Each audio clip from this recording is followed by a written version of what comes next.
बिस्मिल्लाहिर्रहमानिर्रहीम। अस्सलामु अलैकुम वरहमतुल्लाहि वबरकातुहू। नहमदुहु व नुसल्ली अला रसूलिहिल करीम। अम्मा बाद। जुमा के दिन ये काम कभी ना छोड़ना। मोहतरम नाजरीन, जुमा का दिन तमाम दिनों का सरदार दिन है, बरकतों और रहमतों वाला दिन है। उलमाए कराम फरमाते हैं कि जुमा के दिन दो काम ज़रूर करना, जुमा के दिन दो काम कभी ना भूलना। ये दो काम ऐसे हैं कि जो इंसान इन दो कामों को कर लेता है, अल्लाह की रहमत का मुस्तहिक बन जाता है। इन दो कामों को जुमा के दिन भूल कर भी ना छोड़ना। जुमा के दिन ये दो ऐसे काम हैं जिनको करने से अल्लाह इंसान की किफ़ायत का जिम्मेदार बन जाता है। खुद सोचें, जिसकी किफ़ायत का अल्लाह जिम्मेदार बन जाए वो कितना खुश नसीब इंसान होगा। जुमा के दिन ये दो ऐसे काम हैं जिनको करने वाले के अल्लाह तमाम गुनाहों को मुआफ़ फरमा देता है।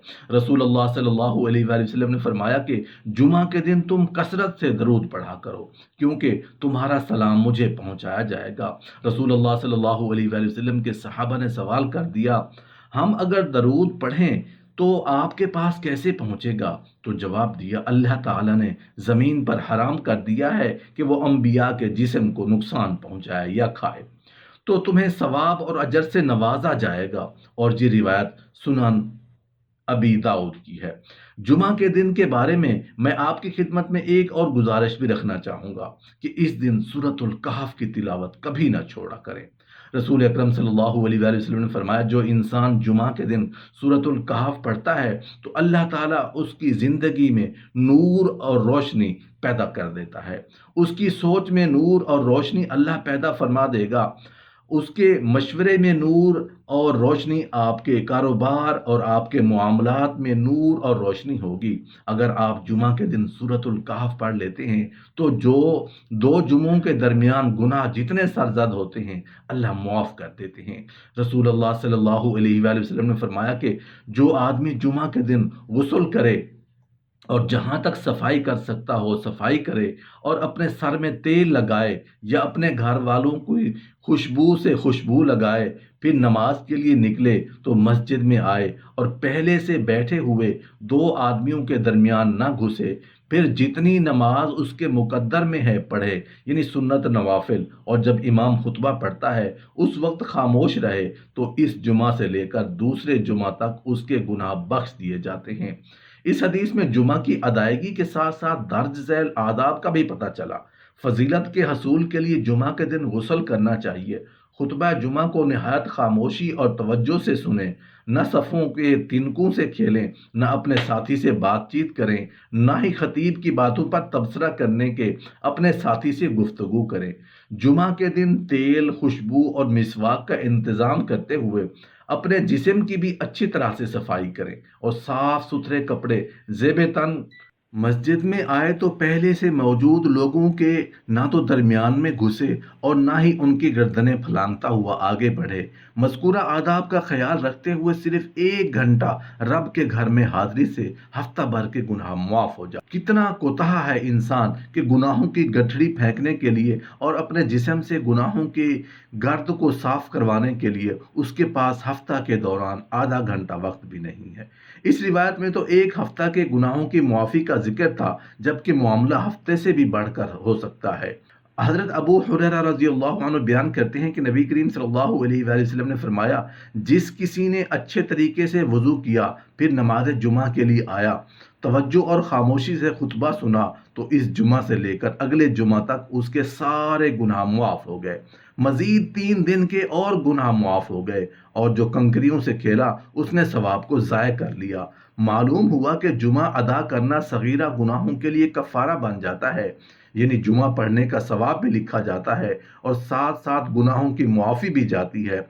और लेकिन अगर आदमी जुमा अदा ना करे तो ना सिर्फ ये कि गुनाहों में इजाफा होता है, बल्कि बंदा हमेशा के लिए गफलत का शिकार भी हो जाता है। इस ज़िमन में हम 2 रिवायात दर्ज कर रहे हैं। हज़रत अब्दुल्ला बिन मसऊद रज़ियल्लाहु अन्हु बयान करते हैं कि रसूलुल्लाह सल्लल्लाहु अलैहि वसल्लम ने नमाज जुमा के बारे में बिला उज़र शरई कोताही करने वाले के बारे में फरमाया, میں نے پختہ ارادہ کر لیا کہ کسی ساتھی کو حکم دوں اور وہ لوگوں کو نماز پڑھائے، پھر جو مرد نماز جمعہ سے پیچھے رہ جاتے ہیں انہیں ان کے گھروں سمیت جلا کر رکھ دوں۔ حضرت عبداللہ بن عمر رضی اللہ عنہ اور حضرت ابو حریرہ رضی اللہ عنہ بیان کرتے ہیں کہ نبی کریم صلی اللہ علیہ وآلہ وسلم نے منبر پر بیٹھ کر فرمایا، لوگ نماز جمعہ چھوڑنے سے باز آ جائیں ورنہ اللہ تعالیٰ ان کے دلوں پر مہر لگا دے گا، پھر وہ ہمیشہ کے لیے غفلت کا شکار ہو جائیں گے، گویا 3 جمعوں کے بعد دل مہر زدہ ہو جاتا ہے، اس پر غفلت کے پردے پڑ جاتے ہیں، نیکی بدی کی تمیز ختم ہو جاتی ہے، پھر اس کا نفس بھوک مٹانے کے لیے اسے مزید گناہوں کی جانب مائل کرے گا، یوں گناہوں کا بوجھ بڑھتا چلا جائے گا اور گناہ دلوں کا سکون اور قرار چھین لیتے ہیں، بے برکتی کو جنم دیتے ہیں اور نیکی قوت کو توڑ پھوڑ دیتے ہیں۔ معلوم ہوا کہ جمعہ ادا کرنے سے گناہ معاف ہوتے ہیں، نیکیوں میں اضافہ ہوتا ہے اور جمعہ چھوڑنے پر گناہ بھی بڑھتے ہیں اور سزا بھی ملتی ہے۔ ہمارے مذہب میں تمام دن اللہ تعالیٰ کے عطا کرتا ہے، مگر جمعہ کا دن ایک خاص اہمیت رکھتا ہے۔ جمعہ کے دن اللہ تعالیٰ ایک خاص انعام و رحم فرماتے ہیں۔ جمعہ کے دن جہنم کی آگ نہیں سلگائی جاتی۔ جمعہ کے دن مرنے والا خوش نصیب شہید کا درجہ رکھتا ہے اور عذاب قبر سے محفوظ ہو جاتا ہے۔ جمعہ کی رات دوزخ کے تمام دروازے بند کیے جاتے ہیں اور جمعہ یوم عید ہے اور تمام دنوں کا سردار ہے۔ اگر جمعہ کو حج آ جائے تو وہ حج اکبر ہے اور اس کا ثواب 70 حج کے برابر ہوتا ہے۔ سبحان اللہ، یہ جمعہ کی فضیلت کی وجہ سے ہے۔